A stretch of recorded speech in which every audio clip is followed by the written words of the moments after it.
Historical ये जो evidences हैं उसके आधार पर कहा जाता है कि लगभग 4 लाख साल पहले इंसान आया, जिसको हम इस रूप में जानते हैं बाइपॉड, मतलब 2 पैर पर चलने वाला। उसके पहले वो जिस फैमिली को बिलोंग करता था, लूजली लोग बोलते हैं बंदर, बेसिकली एप्स कहा जाता है। मान लो हम लोग उस समय एप्स थे, हमारे बंधु बांधव भी एप्स थे, हमने डिसाइड किया कि यार हमें कुछ और नया करना है, हम उससे निकले। तो इसमें तुरंत तो होगा नहीं, इसमें समय लगा होगा। तो ये इवोल्यूशन है। धीरे धीरे हमने अपने में जो चेंजेस लाए होंगे, तो हमने क्या देखा होगा कि बाकी जो एप्स हैं उनके वो क्या कर रहे हैं, हंटिंग गैदरिंग कर रहे हैं, शिकार कर रहे हैं, फल तोड़ के खा रहे हैं, यही कर रहे हैं, इकट्ठा कर रहे हैं, आज खा रहे हैं, कल के लिए गैदर करके रख दे रहे हैं। तो इंसान भी ऐसे ही शुरू वाले फॉर्म में ऐसे ही रहा होगा। तो हंटिंग गैदरिंग से ही उसकी शुरुआत हुई होगी। वो रोज़ निकलता था, छोटे छोटे जानवरों का शिकार करता था, उनको ला के खाता था, कंदमूल फल निकालता था, उसको खाता था। यहाँ से हंटर गैदर ये लंबा चला, ये लाखों साल, ये जो उसकी कहानी है, ये हंटर गैदरर वाली, ये लाखों साल चली। 4 लाख साल पहले अगर वो इंसान आया था तो 2 लाख 2.5 लाख साल या उससे ज़्यादा तो यही हंटर गैदरर वाला चला। इसमें उसके थोड़े थोड़े डेवलपमेंट्स हुए। उसने कुछ टूल्स बनाए, पत्थर को रगड़ के कुछ पीटने कूटने वाला, या किसी जानवर को मारने के लिए बर्छा वगैरह लकड़ी में लगा के उसको भाला टाइप का बनाया। फिर वो धीरे धीरे करके पिछले 12,000 साल मान लो वर्ष पहले उसने एग्रीकल्चर शुरू किया।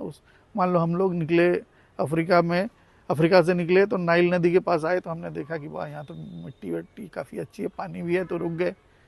और रुक के हमने देखा कि कुछ जगह कुछ पौधे उगे हुए हैं। तो पता चला कि वो जो चिड़िया वगैरह आती हैं, वो जो बीट गिराती हैं, यानी उनका जो वेस्ट डिस्पोजल होता है, उसी से वो पेड़ पौधा आ गया। तो हमें समझ में आया कि अगर पौधे हम इस मिट्टी को थोड़ा सा गड्ढा करके अगर उसमें डाल दें तो ये पौधा बड़ा हो जाएगा, इससे जो निकलेगा उसको हम खा सकते हैं। उसके जैसे इसी तरह उसको गेहूँ चावल इत्यादि का पता चला होगा।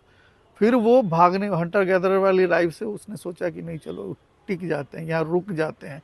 इसलिए तुमने देखा होगा कि मैक्सिमम सभ्यताएं नदी के किनारे होती हैं, क्योंकि नदी के किनारे टिकना आसान होता है, पानी है और तुम्हारी खेती वगैरह के लिए सब कुछ है, सिंचाई के लिए भी। तो ऐसे करके वो एग्रीकल्चर सोसाइटी बनी होगी। तो दूसरे जो हंटर गैदरर्स, चाचा मामा फूफा के लड़के भाग रहे थे, वो भी रुके होंगे कि भैया आपने यहाँ ऐसा किया है, तो वो भी बगल में आके बच गए।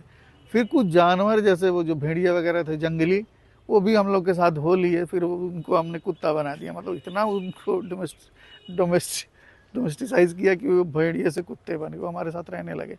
सुअर वगैरह भी इसी तरह आने लगे होंगे। ये मुर्गा और गया, ये सब सभी जंगली जाती हैं। कोई इंसान के साथ तो पहले रहने की इनको आदत नहीं थी। फिर हमने देखा कि इनके अंडे हम खा सकते हैं। उनको लगा कि ये मालिक खाना देगा, तो वो रहने लगा। कुत्ता स्वामी भक्त बन गया, उसको हम जो खाते थे उससे कुछ टुकड़ा दे देते, तो कुत्ता इस तरह हमारा दोस्त बन गया।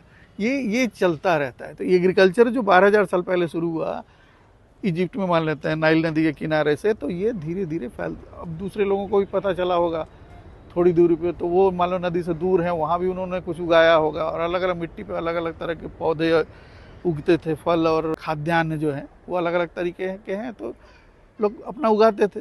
फिर लोगों ने आपस में व्यापार किया होगा। तो यहाँ तक समझो कि इंसान जब बंदर की प्रजाति को छोड़ के, अपने भाई बंधुओं को छोड़ के इंसानियत की तरफ बढ़ रहा था, तो भाग रहा था हंटर गैदरर। भागते भागते भागते जब एग्रीकल्चर पर आया आज से 12,000 साल पहले, तब वो तुम भाग के एग्रीकल्चर नहीं कर सकते। तुम भाग के फल फूल खा सकते हो, कंदमूल निकाल सकते हो ज़मीन में से। तुम भाग के एग्रीकल्चर नहीं कर सकते, क्योंकि तुमको पानी डालना होगा, समय समय पर उसको मतलब उससे जो खाने के दाने हैं वो निकालने पड़ेंगे, फिर नया बीज बोना होगा।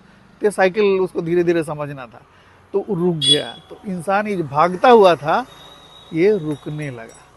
जब रुकने लगा तो इसके बाद हम सिविलाइजेशंस की तरफ बढ़ेंगे।